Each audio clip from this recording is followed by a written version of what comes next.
2024 అంటే ప్రతి ఒక్కరి మొదలు ఈ సంవత్సరంలో జరగబోయే ఒక చారిత్రక ఘట్టం భవ్య శ్రీ రామ మందిరం. రామ మందిరం విగ్రహ ప్రాణ ప్రతిష్ఠ ఈ నెల 22వ తారీఖున జరగబోతుంది. అయోధ్యలో రామజన్మస్థానం 500 సంవత్సరాల పోరాట యొక్క విజయం ఇది. అయితే ఎంతో సహనంతో ప్రజాస్వామికంగా న్యాయబద్ధంగా సుప్రీంకోర్టు తీర్పు వచ్చేదాకా అందరి ప్రజల ఆమోదం పొందేదాకా ఎవ్వరి మనోభావాలు దెబ్బతినకుండా మన ప్రజాస్వామ్యాన్ని పరిరక్షించుకునే విధంగా రామ మందిర యొక్క ప్రాణప్రతిష్ఠ ఈ నెల 22న జరగబోతుంది. అది నరేంద్ర మోదీ గారి నాయకత్వంలో జరగబోతుంది. మిత్రులారా, మన ప్రధాని ఇప్పటికే అందరికీ విజ్ఞప్తి చేశారు. ఆ రోజు అంటే 22వ రోజు మనం అందరం కూడా అయోధ్య వెళ్ళి రాముని దర్శించుకునే వీలు కాదు. ఎందుకంటే అందరం 140 కోట్ల మందికి అక్కడ వసతి ఉండదు. కాబట్టి ఆ రోజు దాన్ని మనం అందరం కూడా అక్కడ ఉన్నట్టుగానే భావించి మన ఇంట్లో 5 జ్యోతులు వెలిగించి, రామజ్యోతులు వెలిగించి ఒక దీపావళి పండుగలాగా ఆ రోజు యావత్ ప్రపంచంలో జరుపుకోవాలని మోదీ గారు పిలుపునిచ్చారు. ఆ విధంగా నేను కూడా మీ అందరినీ కోరేది ఏంటంటే జనవరి 22వ తారీఖు రోజు ఉదయమే అందరూ మనం దేవుడి గుడికి వెళ్ళడానికి ఎలా రెడీ అయిపోతామో అలా రెడీ అయిపోయి మన ఇంట్లోనే 5 రామజ్యోతులు వెలిగించి ఒక దీపావళి పండుగలాగా ఆ రోజంతా జరుపుకోవాలి. ఇది ఒక చారిత్రాత్మక ఘట్టం. మన సనాతన ధర్మం, మన హిందూ దేశం యొక్క సంస్కృతి, అస్తిత్వం అన్నిటితో కూడా అనుసంధానమైనటువంటి విషయం. కాబట్టి ఆ రోజును దానికున్న ప్రాముఖ్యతను మనం గమనించి దీపావళిగా జరుపుకోవాలని మిమ్మల్ని అందరినీ కోరుకుంటున్నాను. మీ అందరికీ తెలుసు, రాముని వారి అక్షింతలు ప్రతి గ్రామానికి చేరుతున్నాయి. ఊరేగింపుల ద్వారా ప్రతి ఒక్క గుడికి తీసుకెళ్ళి మనం పంచడం జరిగింది.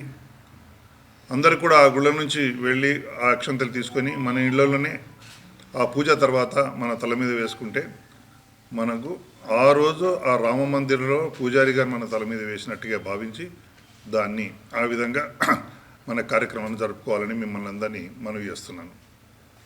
ఇకపోతే నరేంద్ర మోదీ గారి నాయకత్వంలో, వారి సుపరిపాలనలో అమలవుతున్న ఎన్నో సంక్షేమ పథకాల గురించి తెలియజేయడానికి వికసిత్ భారత్ సంకల్ప యాత్ర అనే ఒక యాత్ర తలపెట్టారు మన ప్రధాని గారు. వారి ప్రభుత్వం ద్వారానే ఈ యాత్ర జరుగుతుంది. ఆ యాత్ర యొక్క ముఖ్య ఉద్దేశం ఏంటంటే ఎన్నో సంక్షేమ పథకాలు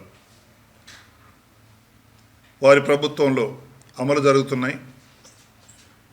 ఆ సంక్షేమ పథకాల లబ్ధిదారులు ప్రతి గ్రామంలో ఉన్నారు. ఆ విషయం అందరికీ తెలిస్తే లబ్ధిదారులు ఎలాగో లబ్ధి పొందారు, కానీ ఇంకా చాలామందికి అవకాశం ఉంది, కానీ తెలియక వాళ్ళు దాని వల్ల లబ్ధి పొందట్లేదు. అలాంటి వాళ్ళందరూ కూడా ఈ విషయం తెలుసుకొని వాళ్ళు దాన్ని సద్వినియోగం చేసుకోవాలనే ఉద్దేశంతో ఈ వికసిత్ భారత్ సంకల్పయాత్ర మొదలైంది. ఎందుకంటే పౌరుడు అంటే మన జనం, ప్రతి ప్రజలు దాన్ని సద్వినియోగం చేసుకుంటే ఆర్థికంగా బాగుపడితే దేశం కూడా ఆర్థికంగా బాగుపడ్డట్టే. 2047వ సంవత్సరంలో 100 సంవత్సరాల స్వాతంత్రం పూర్తి చేసుకున్న సందర్భంగా భారతదేశం విశ్వగురువుగా మారాలని, విశ్వగురు అంటే ఆర్థికంగా మొదటి స్థానంలో దేశం ప్రపంచంలో నిలవాలని నరేంద్ర మోదీ గారి సంకల్పం, భారతీయ జనతా పార్టీ సంకల్పం, భారత ప్రభుత్వం యొక్క సంకల్పం. ఈ సంకల్పం నెరవేరే నేపథ్యంలో అదే దారిలో ముందు ప్రజలకు అవగాహన తెలియజేయడం, అవగాహనలో రప్పించడం వారి ఉద్దేశం. కాబట్టి వికసిత్ భారత్ సంకల్ప యాత్ర ద్వారా ఒక వ్యాన్ ప్రతి విలేజ్కి వెళుతుంది. ఆ విలేజ్లో నరేంద్ర మోదీ గారి యొక్క విజ్ఞప్తి ఉంటుంది. వారి సూచనలు ఉంటాయి. ఆన్లైన్ ద్వారా వర్చువల్ ద్వారా వాటిని వినిపిస్తారు. దాని ద్వారా పట్టిన లబ్ధిదారులు ఎవరు, ఎలాగా ఆ సంక్షేమ పథకాలను సద్వినియోగం చేసుకోవాలనే విషయాన్ని తెలియజేసే వ్యాన్ అది.